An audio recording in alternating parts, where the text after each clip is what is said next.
শুভ সকাল বন্ধুরা, লাড্ডু গোপাল লাইফস্টাইল চ্যানেলে আপনাদের সবাইকে স্বাগত জানাই। আর আজকে সম্পূর্ণ নতুন একটি ব্লগ।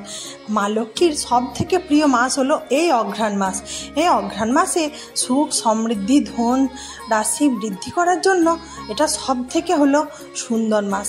এই মাসে মা লক্ষ্মী সুখ সমৃদ্ধি ধন সম্পত্তি বৃদ্ধি করেন। তো মা লক্ষ্মীকে সন্তুষ্ট করার জন্য আমরা কিছু কাজ ঘরোয়াভাবে নিয়মিতভাবে আমরা করতেই পারি। তো সেই কাজগুলি কী কী করতে হবে আপনারা শুনতে থাকুন। 1 নম্বর, অঘ্রাণ মাসে বাড়িতে একটি তুলসী গাছ লাগান। প্রতিদিন সকালবেলা সেই তুলসী গাছে জল অর্পণ করুন। সন্ধ্যাবেলায় তুলসী তলায় ঘিয়ের প্রদীপ জ্বালান। এর ফলে শ্রী বিষ্ণু এবং দেবী লক্ষ্মী খুবই প্রসন্ন হন। সংসারেও শ্রীবৃদ্ধি ফিরে আসে।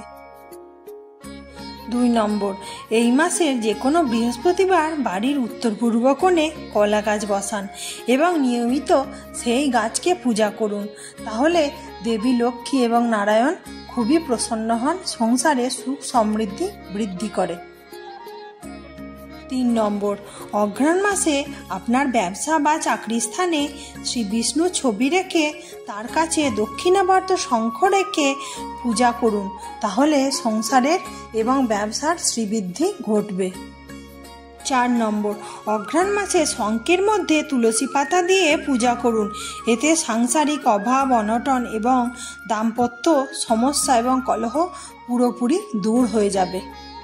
5 নম্বর, এই মাসে সাদা কাপড়ে একটি শঙ্খ, কিছুটা আতপ চাল এবং সাদা বাতাসা বেঁধে প্রবাহিত জলে ভাসিয়ে দিন।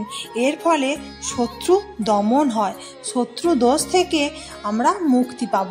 6 নম্বর, যে কোনো বিষ্ণুর মন্দিরে এই মাসে একটি শঙ্খ দান করুন। এর ফলে দ্রুত আর্থিক উন্নতি হবে। এবং 7 নম্বর, অঘ্রাণ মাসে নদীতে স্নান করলে পিতৃদোষ থেকে মুক্তি পাওয়া যায়। 8 নম্বর, অশুভ দোষের হাত থেকে মুক্তি পেতে এই মাসে অসহায় দরিদ্র মানুষদের নিজের সাধ্যমতো অন্ন বস্ত্র দান করুন। 9 নম্বর, অঘ্রাণ মাসে ইতু পূজা করা হয়। এই পূজা কার্তিক মাসের সংক্রান্তির দিন থেকে শুরু করে গোটা অঘ্রাণ মাস জুড়েই চলে। ইতু পূজা করলে কেবল ভাগ্যের উন্নতি হয় তা নয়, সাংসারিক মঙ্গল কামনায় এই পূজা করা হয়।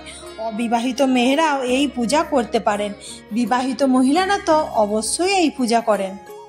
তো কেমন লাগলো বন্ধুরা অবশ্যই জানাবেন।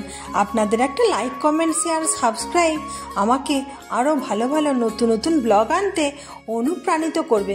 অবশ্যই আমার চ্যানেলটি সাবস্ক্রাইব করে আমার পাশে থাকবেন আর কমেন্টে লিখবেন আপনাদের যেটা ভালো লাগবে সেটাই আপনারা কমেন্টে লিখবেন। চলুন আবার দেখা হবে নেক্সট একটা বড়